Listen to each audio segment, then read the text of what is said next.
I've told this story a dozen times, and every single time people stop me halfway through and say the same thing. Why didn't you just leave? I never have a good answer for them. Not one that makes sense unless you were there. Because the truth is, the woods don't always let you leave. I'm not the kind of guy who believes in ghosts. Never did. I'm 32, working for a mid-sized logistics company in Sacramento, and I've always trusted things I can explain, systems, logic, patterns. When something breaks, there's a reason. You find it, you fix it, you move on. That weekend, I went camping because I needed quiet. Real quiet. No Slack notifications, no traffic, no human noise. Just trees. The Black Pine Wilderness isn't a tourist spot. It doesn't show up on Instagram feeds or influencer blogs. It's one of those places locals know about but don't really talk about. No visitor center, no rangers on site. Just a narrow road that turns into gravel, then dirt, then nothing. That should have been my first warning. I arrived late Friday afternoon. The sun was already sinking behind the tree line, painting everything in that golden orange light that makes the forest look calm, safe, deceptive. I parked near an old wooden sign half swallowed by vines. The lettering was faded, but I could still make out the words, Black Pine Wilderness. Enter at your own risk. I laughed when I saw it, actually laughed out loud. I remember saying, all right, dramatic much? I wish I hadn't. The trail in was barely visible, not maintained, no clear markers, just a narrow path where the grass was pressed down like something heavy had passed through again and again. Not hikers, something wider. I told myself it was deer, elk maybe. I hiked about 2 miles in before choosing a clearing. It felt off, but not enough to stop me. The trees grew in a rough circle around the campsite. Their trunks blackened like they'd been burned long ago. Pine needles covered the ground in a thick, muffling carpet. No birds, no insects. That struck me as odd, but I brushed it off. Forests go quiet sometimes, especially before night. I pitched my tent, set up my little camp stove, and cooked a simple meal. Freeze-dried pasta, nothing fancy. The whole time I felt like I was being watched. Not in a dramatic way. More like the sensation you get when someone's standing just behind you and you don't know how long they've been there. I kept turning around. Nothing. By the time the sun disappeared, the forest didn't just get dark. It got thick, like the shadows had weight. My flashlight beam didn't travel far before it seemed to get swallowed. I sat by my small fire, listening. That's when I realized something else was wrong. The woods weren't just quiet. They were listening. You ever feel that? Like silence isn't empty, like it's waiting? Around 9 p.m., I heard footsteps. Slow, deliberate crunch, pause, crunch. Not random like an animal, measured, human. Hello? I called out, feeling stupid the moment the word left my mouth. The footsteps stopped. I waited. Nothing. I told myself it was another camper messing with me. Maybe someone else had wandered off trail. People do stupid things in the wilderness. Still, I grabbed my flashlight and scanned the trees. That's when I saw something that made my stomach drop. Between 2 pines, about 40 feet away, something tall stood perfectly still. At first, I thought it was just a tree trunk catching the light weird. Then it moved. Not walking, not stepping. It leaned, like it was peering around the tree. I froze. Hey, I said again, my voice tighter this time. You all right? No answer. The thing leaned back behind the tree, slow and smooth, like it didn't want to make noise. That's when fear finally kicked in. I backed toward my tent, never taking my eyes off that spot. My fire crackled too loud. My heartbeat drowned everything else out. I zipped myself into the tent like a scared kid hiding under the covers, which I hated myself for. I told myself I was overreacting. I told myself I'd laugh about this tomorrow. I didn't sleep. Sometime after midnight, the sound started. Whispering. Right outside my tent. At first, I couldn't make out words. Just low murmurs layered over each other. Like several people talking at once, but all trying to be quiet. I held my breath. Then one voice came through clearly. It said my name. Ethan. My blood ran cold. I hadn't told anyone out here my name. No one knew I was camping alone. I hadn't checked in, hadn't posted, hadn't even told my coworkers where I was going. The voice sounded wrong. Too close. Too familiar. Like someone trying to imitate me. Ethan, it said again, softer. You can come out now. My tent shifted.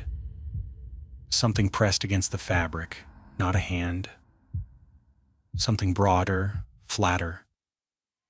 I stared at the thin nylon wall, watching it stretch inward, waiting for it to tear. Then it slid away. Footsteps retreated into the trees. I stayed inside until morning. When dawn finally came, I burst out of the tent, heart pounding, ready to pack up and leave immediately. That's when I realized something else. My campsite was no longer a clearing. The trees had moved closer. I don't mean it felt smaller. I mean the trunks were physically closer than they'd been the night before. The path I'd used to hike in was gone. Just dense forest in every direction. And carved into one of the black pine trunks, fresh and deep, were words I hadn't seen before. That was when I understood. I wasn't alone. And I wasn't welcome. And the worst part, whatever was out there, it knew me. I stood there for a long time staring at those words carved into the tree. The cuts were clean, deep. Whoever or whatever had done it hadn't rushed. There were no splinters, no jagged edges. It was the kind of carving you get when someone takes their time, when they enjoy it. My first thought was that someone was messing with me. A group of locals, maybe. Some twisted prank. But then I noticed something else. The sap was still bleeding. That carving had been made recently while I was in the tent. I packed up in record time, didn't bother eating, didn't bother putting things back neatly. I just shoved everything into my backpack with shaking hands, my eyes constantly flicking to the trees. The forest felt closer now, heavier. The air was thick with the smell of pine and something sour underneath it, like damp soil that's been turned over too many times. I picked a direction, what I thought was east, and started walking. Within 5 minutes, I knew I was in trouble. The ground sloped upward when it shouldn't have. Rocks I didn't remember seeing the day before littered the path. The light filtered down strangely, as if the sun couldn't quite reach the forest floor anymore. Then I saw my boot print. Right in front of me, fresh, perfect. I followed it for a few steps until I realized the horrifying truth. It wasn't an old print from yesterday. It was mine. From 10 minutes ago, I had walked in a circle. No, I muttered. No, no, no. I turned around and marched in the opposite direction, forcing myself to keep a straight line. I used the sun as a guide, picked a landmark, and kept my eyes locked on it. After half an hour, I reached a familiar sight. My campsite. My tent was gone, but the blackened fire pit was still there. The carved tree loomed nearby like a warning sign I hadn't listened to. I dropped my backpack. That's when I heard it laugh. Not loud, not mocking, just amused. It came from everywhere at once. A low chuckle that vibrated through the ground and up my legs. "You're not funny," I said, my voice cracking. "All right, I get it. Joke's over." The laughter stopped. The woods leaned in. That's the only way I can describe it. The trees didn't move, not really, but the space between them tightened. Branches overlapped where they hadn't before. Shadows pooled at the base of the trunks like ink spilled on the forest floor. Then I heard footsteps again. This time there were more of them, all around me. Crunch, crunch, crunch. I spun in a slow circle, my heart hammering, flashlight shaking in my grip. "Ethan," a voice said from my left. "Ethan," another echoed from behind me. They weren't identical. Some were deeper, some higher. Some sounded like children. Others sounded old, brittle, like dried leaves, rubbing together. All of them said my name like they'd practiced it. "Stop!" I yelled. "Just stop!" Silence. Then something stepped into the clearing. It looked almost human, almost. It was tall, too tall. Its limbs were stretched out, joints bent at wrong angles like it hadn't figured out how bodies were supposed to work yet. Its skin was pale, stretched tight over its frame, marked with dark streaks that looked like old burns. Where its face should have been, there was a mess of shifting features. Eyes that blinked in the wrong order.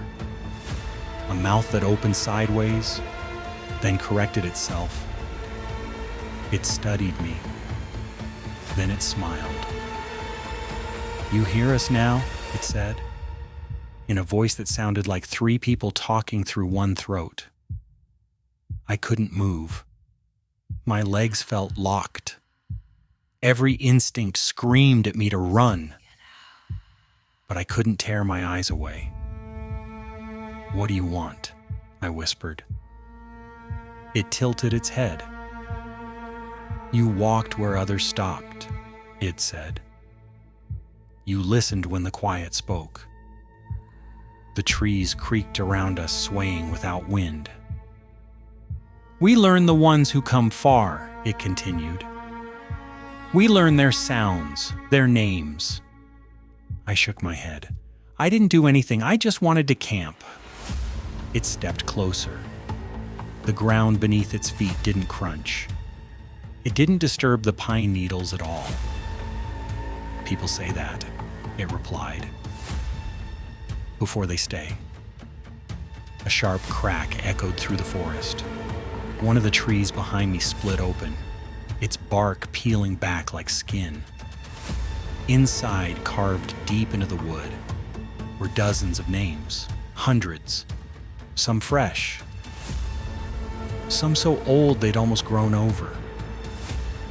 I saw dates next to a few of them. Some were decades old. Some were recent. One of them was mine. I screamed then. I couldn't help it. The thing flinched, like the sound surprised it. Then it raised one long, pale hand. "Do not waste your voice, it said calmly. "The woods already have it." The whispers returned, louder now. Closer. I felt breath against my ear, though nothing touched me. "Stay," they murmured. Stay with us. Stay forever. I bolted. I ran without direction, branches whipping my face, roots grabbing at my boots. The woods seemed to stretch endlessly, trees repeating themselves like a bad dream. Behind me, I heard pursuit, but not running. Walking, patient, unhurried. Because it knew something I didn't. That no matter which way I ran, I wasn't leaving. I don't know how long I ran. Time stopped behaving normally in those woods. My watch said only 10 minutes had passed, but my lungs burned like I'd been sprinting for hours. Sweat soaked through my shirt, and my legs trembled with every step. Eventually, I tripped. A root, thick, twisted, half buried, hooked my ankle and sent me sprawling face first into the pine needles. The impact knocked the air out of me. I lay there gasping, dirt in my mouth, the smell of rot filling my nose. I waited for hands to grab me. They didn't. When I forced myself to look up, I realized I wasn't in the forest anymore. Not the same one, at least. The trees here were thinner, paler. Their branches twisted together overhead, forming a canopy so dense the sunlight barely filtered through. The ground wasn't covered in needles, but in something darker, soil churned and compacted, like it had been walked over repeatedly. Paths crisscrossed the clearing, dozens of them. Each one led into the trees, and each one looked exactly the same. That's when I noticed the people. They stood along the edges of the clearing, half hidden between trunks. Men and women, young and old. Their clothes were outdated, hiking gear from different decades, flannel shirts, denim jackets, even a few that looked like they belonged in the 70s. None of them spoke. None of them moved. Their eyes followed me. I pushed myself up slowly. "Hey," I said, my voice hoarse. Are you real?" A man stepped forward. He looked about my age, maybe early 30s, beard, sunburned skin. His backpack hung off one shoulder, the straps frayed and broken. "You shouldn't talk," he said quietly. "It hears that." My heart jumped. You're a person," he nodded once. I was. That answer made my stomach twist. "What is this place?" I asked. "The middle," he replied. "Where you end up when you don't belong to the woods yet, but they don't want to let you go." I stared at him. "How do I get out?" A few of the others laughed softly. The sound was flat, joyless. "You don't," someone said from the shadows. "Not the normal way." The man sighed. "Names are important here," he said. "Once they learn yours, they don't forget." I felt cold all over. "They carved my name into a tree." He winced. "Then you're marked." "Marked for what?" "To stay." The woods creaked. A deep, groaning sound like something massive shifting its weight.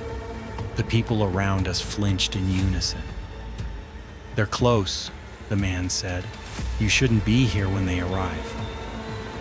"Who's they, woo?" I asked, even though I already knew. He didn't answer. Instead, he grabbed my arm. "Listen to me carefully," he whispered. "If you want a chance, just a chance, you have to do something that feels wrong." "What?" "You have to stop running." Before I could ask what he meant, a voice rolled through the clearing. Not loud, not soft, everywhere. "Ethan," it called, slow and pleased. "You found the others." The trees began to move. Not walking, not swaying, sliding. Paths closed, trunks shifted. The clearing shrank. The people around us stepped back, melting into the forest as if absorbed by it. The man released my arm. "Now," he said urgently. "Choose." "Choose what?" I shouted. "Who you are." The ground beneath my feet softened. My boots sank into the soil like it was wet clay.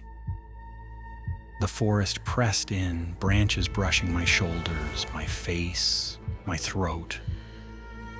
I remembered something then. Something small, something stupid. When I was a kid, my grandfather used to take me hiking.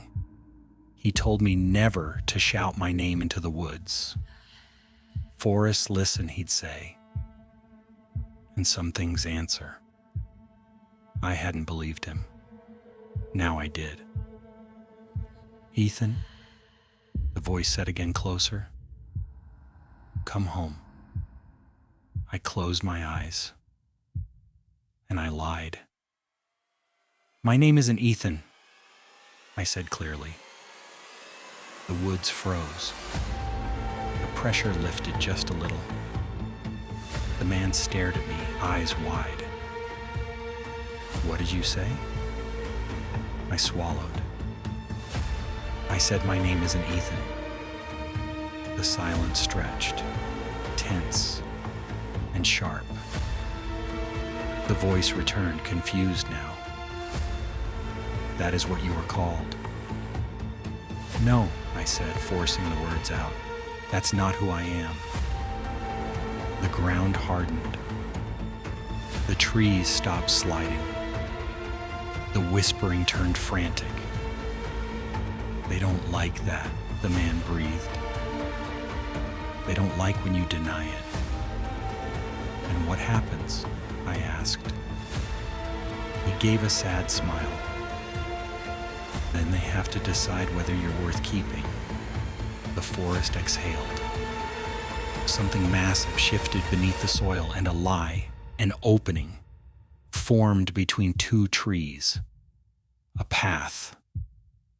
One that didn't repeat, one that led away. "Go," the man urged. "Don't look back. Don't answer. And whatever you do..." The woods screamed, a sound like splitting earth and breaking bone.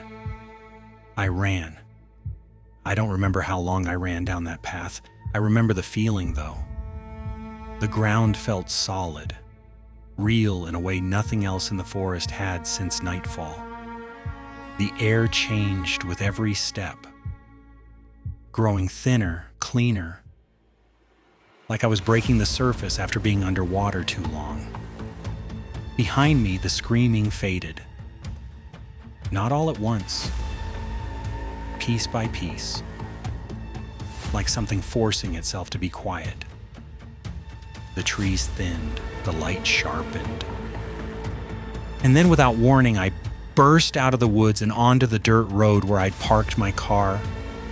I collapsed right there, face in the dust, sobbing so hard my chest hurt. I didn't care who saw me. I didn't care if I looked insane. I was out.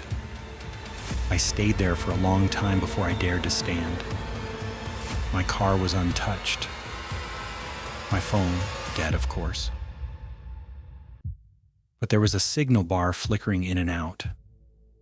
I drove, didn't stop, didn't look back.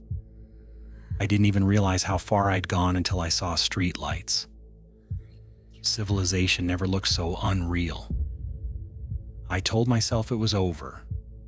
For a while, it almost was.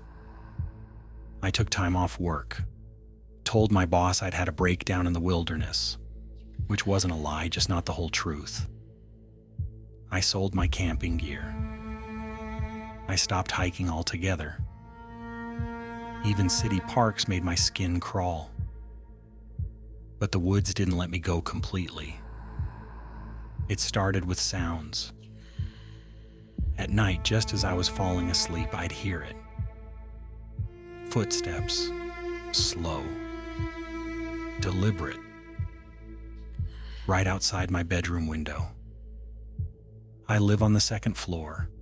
I told myself it was stress, trauma. My brain replaying memories in the dark. Then came the whispers. Not words at first, just soft, layered murmurs beneath the hum of the city. I'd hear them in the shower, in empty hallways at work, in the quiet moments when my mind wandered. I stopped using my name, introduced myself as E, changed my email signature, corrected people when they said it too clearly. Still, it found ways. One night I woke up to the smell of pine. Strong, overwhelming. My apartment was filled with it. Pine needles littered the floor, crunching under my bare feet as I stumbled into the living room. The sliding glass door to my balcony was open. I never open it at night. Outside, between the concrete buildings and the yellow glow of streetlights, something stood in the shadows, tall, still, watching. "You came too far," it said, softly now, almost kindly. I slammed the door and locked it, my heart pounding, my back pressed against the glass. When I looked again, it was gone. The pine needles remained. I moved the next week. Different city, different apartment, different name on the lease. It didn't matter. Because the woods don't need trees anymore. They only need to be remembered. I'm telling you this because you're thinking about camping somewhere quiet, somewhere untouched, somewhere deep. If you go, follow these rules. Don't wander off trail. Don't stay past dark. Don't answer voices you don't recognize. And never tell the woods your name, because once they learn it, they never stop calling. People think the desert is empty. That's the first mistake. I used to believe it too, before I camped alone in southern Utah and learned that silence doesn't mean nothing's there. Sometimes it means something is holding its breath. My name is Lauren, and this happened 3 years ago during a solo camping trip that nearly erased me. I grew up in Arizona, so deserts never scared me. Forests did. Too many places for things to hide, too many blind corners. But the desert, you can see forever. Nothing sneaks up on you out there. At least that's what I told myself. I was 29 and fresh out of a bad breakup. The kind that leaves you restless and angry at walls. I needed space, real space, so I planned a 3-night solo trip into the Escalante backcountry. No campgrounds, no RVs, just red rock, sand, and sky. I told exactly one person where I was going. I left a note in my car with my route. I packed carefully: water, satellite phone, headlamp, extra fuel. I wasn't reckless. That's important, because what happened to me had nothing to do with poor planning. The first night was perfect. The sun melted into the horizon like lava pouring over stone. The sky burned orange, purple, then black. Stars appeared one by one until the whole universe felt close enough to touch. I built a small fire. Nothing big, just enough to cook and keep the chill off. The desert gets cold fast once the sun's gone. I ate, stretched out on my sleeping pad, and listened. No insects, no wind, just the soft crackle of fire. That was when I noticed something strange. The fire sounded wrong. It wasn't the normal pop and hiss.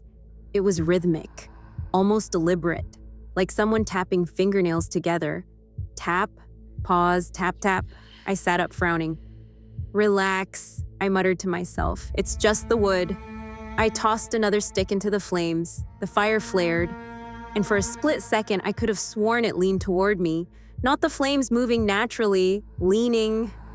I laughed, sharp and uneasy. Okay, definitely time for sleep. I crawled into my tent and zipped it closed, leaving the mesh open so I could see the stars. The fire burned low outside, casting shadows that danced against the red stone walls. That's when it happened. The fire spoke. Not words. Not yet. It cracked, loud and sharp, and then there was a sound beneath it. A low murmur, like someone whispering from underwater. I froze. The sound came again, and again. Each time it matched my breathing. I held my breath. The fire went silent. My chest tightened. I exhaled. The fire crackled, answered. I told myself I was tired, dehydrated. My brain was filling in gaps. Still, I reached for my headlamp and flicked it on, aiming it through the tent opening toward the fire pit. The flames were low now, embers glowing red, but the shape was wrong. The coals had shifted into a rough circle with a darker center that looked too deep, too intentional. And then the embers rearranged themselves, slowly, carefully, like fingers tracing lines. They formed a shape, a spiral. My mouth went dry. I whispered, "Nope." The spiral collapsed instantly, embers scattering like they'd never moved at all. The fire crackled innocently. Normal. I didn't sleep much that night. The next morning, I almost packed up and left. Almost, but daylight has a way of making fear feel stupid. The desert was beautiful again. Warm, quiet in a comfortable way. The fire pit looked normal, no spiral, no strange marks. I shook it off. I hiked deeper into the canyon that day, following dry washes and narrow paths between towering rock walls. The further I went, the quieter it got. By late afternoon, I realized something unsettling. My footsteps sounded louder than they should have, like the desert was amplifying them, listening. I found a second campsite near dusk, tucked between stone formations that blocked the wind. Perfect spot, too perfect. I hesitated, scanning the area. That's when I saw the fire pit, already there. Perfectly arranged stones, blackened center, cold ash. Someone had camped here recently. That shouldn't have been possible. This area was miles from any marked trail. I knelt and touched the ash, still warm. Behind me, something whispered, not from the rocks, not from the sky, from the fire pit. "Stay!" I spun around, nothing there, but the ash stirred, and somewhere deep in the desert, something inhaled. I should have left. I stood there for a full minute, staring at that fire pit, my hand still hovering over the warm ash. Every survival instinct I had was screaming at me to turn around, to hike back to my car while there was still daylight. But the desert messes with your sense of scale. Everything looks close, manageable. You can handle one more night, I told myself. Just one. That was the second mistake. I set up my tent farther from the fire pit than I normally would have, like distance alone could protect me. As the sun dipped lower, shadows stretched across the canyon floor, turning the red stone walls into towering silhouettes. I tried not to think about the whisper. I tried not to think about the ash. I tried not to think about the fact that I hadn't seen a single other human all day. And yet, someone had been here before me. When night fell, the temperature dropped hard. I caved and rebuilt the fire, telling myself I was being ridiculous. The moment the flame caught, the air changed. It wasn't dramatic, it wasn't sudden. It was like the desert leaned in. The fire burned steady and low, even though there was barely any wind. I fed it carefully, watching for anything unusual. For a while, nothing happened. I relaxed. That's when the fire popped, sharp and loud, and sent a spray of sparks upward. They didn't drift.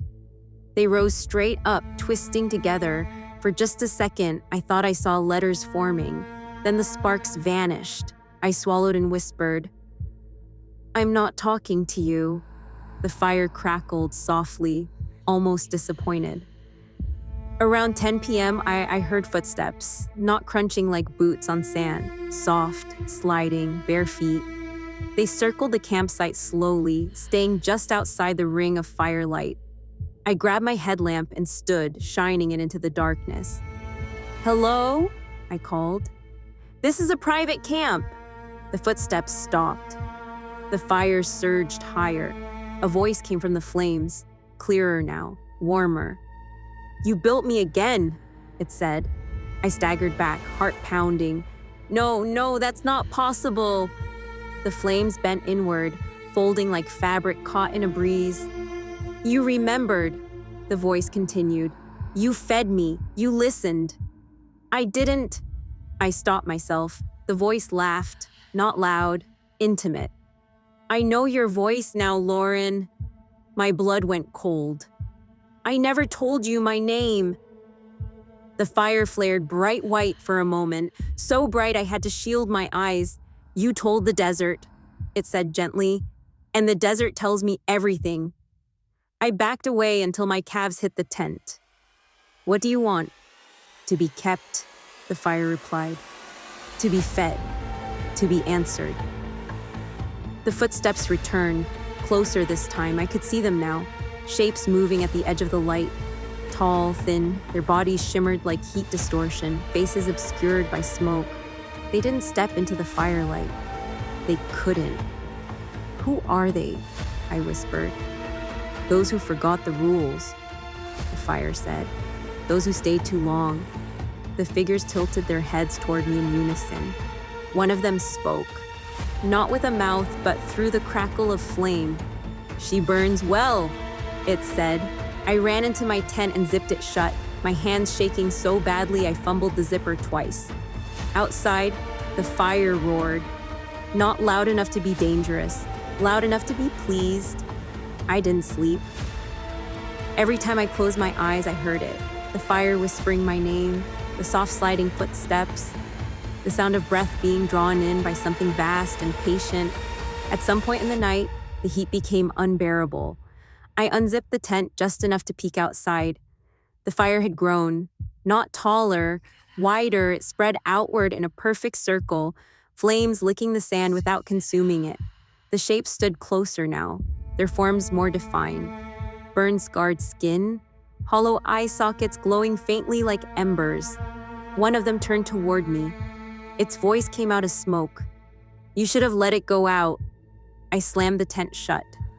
The fire went silent, too silent. When dawn finally broke, I packed up without eating, without thinking, without even looking at the fire pit. I started hiking back the way I'd come. After an hour, I noticed something wrong. My footprints weren't behind me, they were ahead, fresh, leading deeper into the canyon. The sun dimmed as if a cloud passed overhead, but the sky was perfectly clear. I felt heat on my back. Behind me, the desert glowed, and the fire followed. I ran. I don't even remember thinking, only moving. The heat on my back wasn't from the sun. It wasn't from friction. It was alive, like a presence, following, patient but relentless. Every time I turned my head, I expected to see flames racing behind me, but there was nothing. Just the desert, the still red rock, the wide open sky, and yet I knew it was there. It wasn't long before I noticed the smell. Smoke, pine and juniper, but more than that, a strange sulfuric tang, like burning resin mixed with something ancient. It wasn't just in the air, it was in me, crawling along my skin, twisting my stomach. I stumbled over a rock and landed hard on my knees. My palms burned from the friction, but I couldn't stop. I scrambled up and kept moving. Sand kicked up under my boots, following me like it had weight. The desert was empty, except it wasn't. The fire was alive, and it was teaching. I reached a narrow canyon and tried to lose myself in the shadows. My pulse rattled in my ears. Sweat poured down my back. My throat was raw from screaming my own name over and over in panic. Then I saw them, shapes on the rocks, tall, thin, wraith-like figures emerging from cracks in the sandstone. They didn't walk, they stretched. Their limbs elongated unnaturally like shadows come to life. Faces smoldered with embers, eyes black voids with sparks dancing inside. And around them, the sand and rock glowed faintly red as if the desert itself were bleeding fire. One of them tilted its head. "Lauren," it whispered, not in words, but in heat and sensation. A voice in my chest, a voice I felt rather than heard. "You listen now." I froze. The rest of the canyon hummed in response, a chorus of rising tension like the desert was breathing through them. I wanted to run, but my legs wouldn't respond. I was rooted by the knowledge that fleeing wouldn't work. "Feed it," the voice said. "Answer." My mind screamed at me to refuse. My instincts told me to run, but the fire wasn't asking. It was commanding. Not with force, but with inevitability. I picked up a nearby stick, my hands trembling, and held it over the glowing embers that weren't really flames. The stick caught fire immediately, burning in colors I'd never seen, blue, green, and white, dancing over the deep red coals. It screamed, not loud, not words, a rising pitch in my mind, delight, approval, satisfaction. The desert itself seemed to exhale. I dropped to my knees, trembling. "They know you," the voice said. "They know who feeds them." I realized then that the fire was learning me, watching me, recording my actions, my choices, my fear. I had to do what it wanted. Or else. Hours passed, or maybe minutes. I don't know. Time fractured, each moment stretched like taffy. My fire never went out. I fed it sticks, whispered to it, told it lies. Promises, confessions, things no human should speak aloud. Every word burned into the desert with me, and every ember listened. Finally, as the first hint of dawn hit the canyon rim, it stopped. The desert went silent. The smoke lifted. The figures vanished like heat on asphalt. And for the first time in hours, I could breathe without tasting fire in my lungs. I ran, really ran, back to my car. Sand in my shoes, sweat dripping into my eyes. My hands shook uncontrollably. I never looked back. When I made it to the highway, the desert seemed peaceful again. Empty, normal. I told myself it had been hallucinations. Heat exhaustion, isolation, fear. I tried to sleep that night in a hotel in Escalante. My phone was dead. I turned on the air conditioning full blast, trying to ignore the faint smell of smoke lingering in the room, but I couldn't. And then I heard it. Not outside, not from the desert, from inside me. A soft whisper curling in my chest. "Feed me." I made it back to civilization, or what passes for it after the desert. Escalante town, asphalt roads, coffee shops, motels. The kind of places that smell like normalcy, safe. But the fire didn't leave me. I told myself it was over, that I had survived, that the desert, no matter how strange or alive, had nothing on me in a city of concrete and streetlights. That was the first lie. The first night back, I woke up choking on smoke, not real smoke. It was in my room, curling around the walls, dancing just above the carpet. I bolted upright in bed, heart hammering, breathing fast.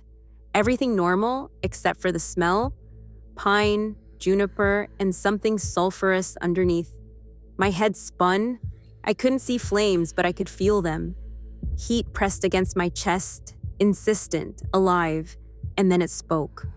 Not a voice I could hear with my ears, a voice I felt in my mind. "You fed me," it said. "We remember." I dropped to my knees, shaking. I couldn't move. I couldn't scream. The fire had a presence now in my apartment. It existed in the air, the dust, the walls. It was patient, and it was hungry. The next days were worse. Streetlights flickered when I passed them. The apartment grew warmer, then cooler, then warmer again, in unnatural pulses. Every spark in my oven, toaster, or stovetop flickered with color, blue, green, white. They weren't my imagination.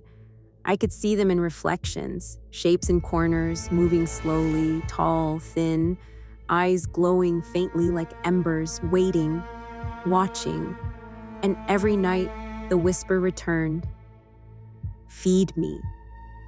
It didn't matter what I said, it didn't matter what I did. I could ignore it for a while, but the moment I slept, the fire found me. inside my chest, inside my mind, inside the small flame of a candle. I moved again. New city, new apartment, new job, different name on my lease. Nothing worked. It followed. Sometimes it would appear in tiny ways, the curling smoke of a candle, the heat from a stove, the glint of embers in the reflection of a window, and every time the voice grew stronger. "You fed me," it would say. "You cannot forget." I tried to explain to a friend once. Her eyes went wide. She didn't sleep that night either. I never called her again. I don't go outside much anymore. I don't light fires. I don't cook on a stove. I don't even use candles. But sometimes, when I close my eyes, I can see it. The fire, alive, waiting, patient, watching. And I know one day it will demand to be fed again. Because the desert never forgets, and fire remembers everything. I should have known something was wrong the second I felt the ground vibrate. My name's Jason, and I've been camping in the Appalachians since I was a kid. Growing up in Knoxville, I thought I knew these mountains. Trails, streams, old cabins. Every rock and tree felt familiar. But this was something else. It started as a solo weekend trip. Just me, my tent, and a small backpack with essentials. I wanted to disconnect. No phone, no radio, just me and the forest. I picked a campsite near a small clearing. A creek ran nearby and the sun hit the trees just right, making everything glow golden. Perfect, peaceful, boring. That was the first mistake. I pitched my tent over a spot I hadn't really checked. It felt fine, solid dirt. Slightly uneven, but nothing major. I went about my usual routine, set up a small fire, cooked some freeze-dried meals, and sat back to enjoy the forest. I could hear the creek bubbling, leaves rustling, birds chirping. Nothing unusual.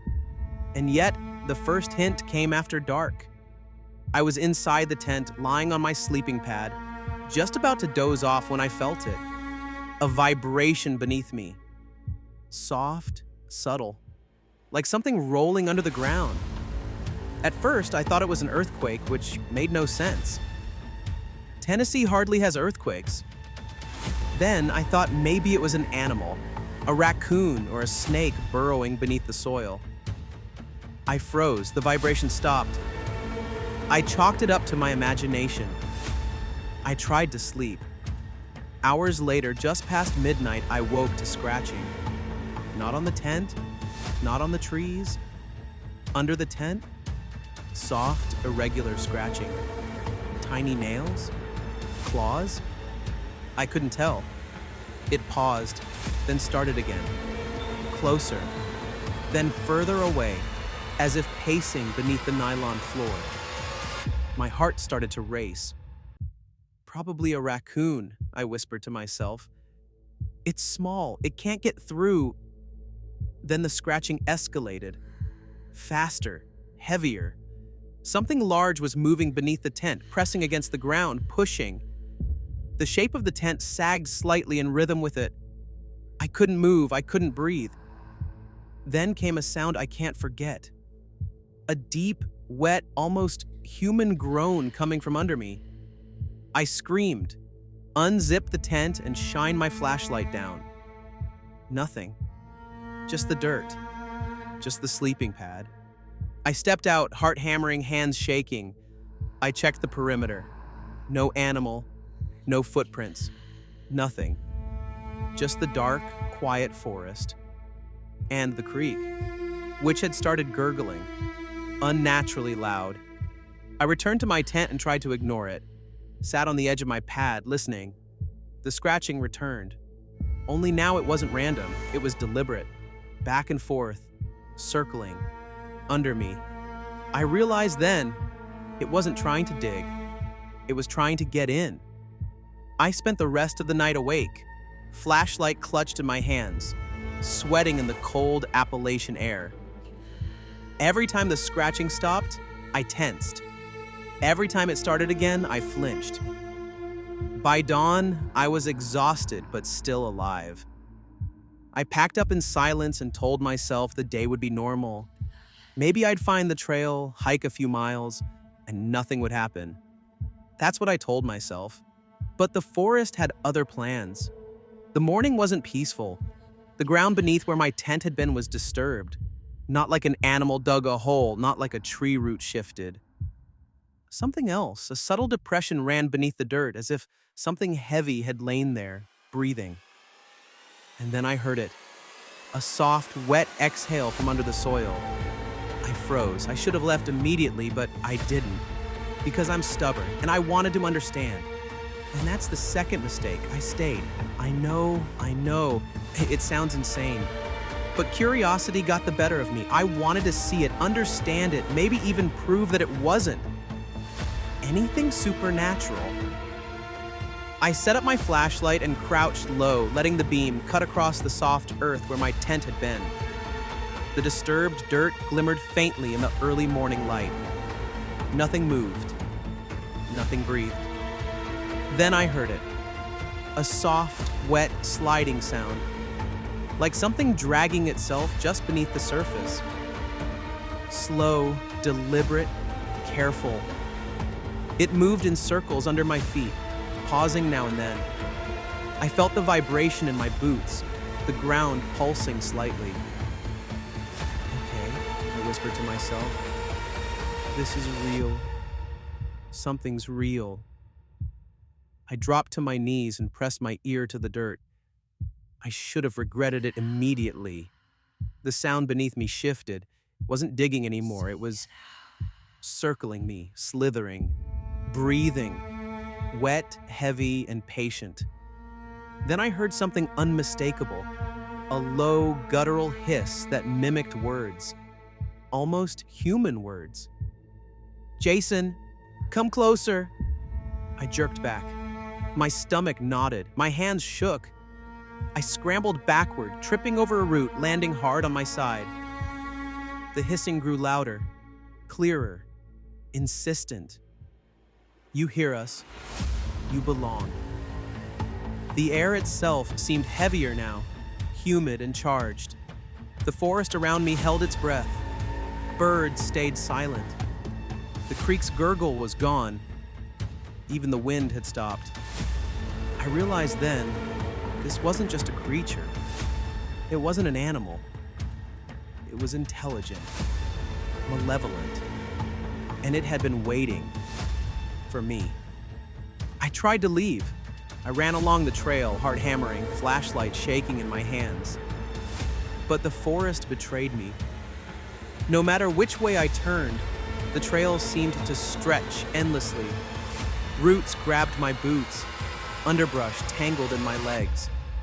Every time I looked back, the ground seemed disturbed. Not like footprints, not like digging, but like something following just beneath me.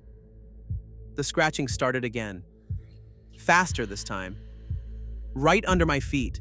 My boots vibrated with every step, almost like I was walking on the chest of a giant buried creature.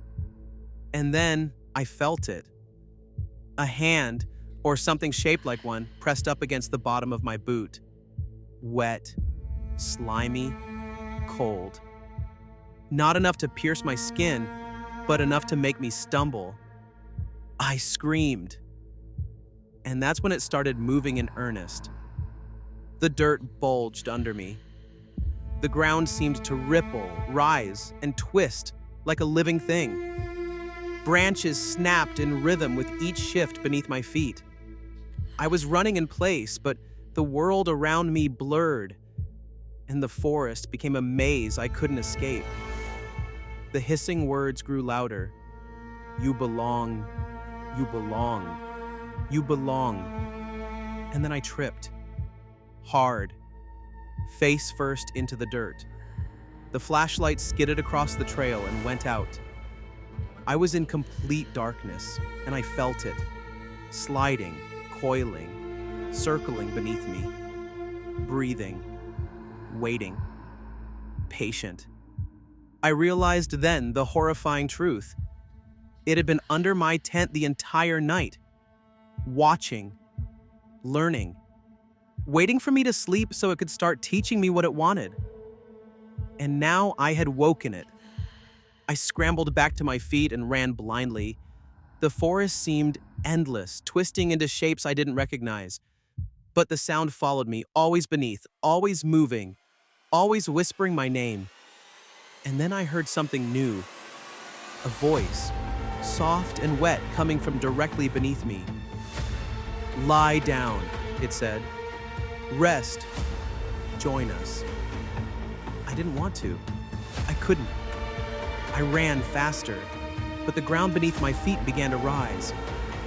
The roots and soil bulged like a wave, forming shapes, mounds that resembled hunched figures waiting for me.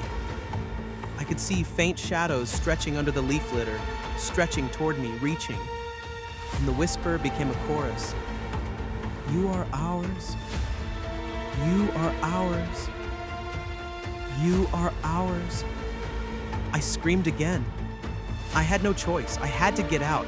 I don't know how I survived. Somehow I burst through the trees, stumbling, scraping, and running blindly, the chorus of whispers and wet hissing chasing me with every step. The ground beneath me throbbed with life, roots twisting like serpents, trying to grab my boots, pull me back into the dirt. I didn't look back. I couldn't. Hours, or maybe minutes, later, I stumbled onto a logging road I recognized. Asphalt, broken street signs, tire tracks, ordinary signs of human life. I collapsed there, gasping, barely able to stand. My flashlight had broken somewhere in the chaos, leaving me bruised, bleeding, and terrified. I didn't stop until I reached my car. Hands shaking, knees weak. My backpack ripped, camping gear scattered, some of it partially buried in dirt like the forest tried to reclaim it. I drove away, fast. No thought, no plan, just leaving. That night, back in Knoxville, I slept in my apartment. But I didn't close my eyes for long, because I could still feel it.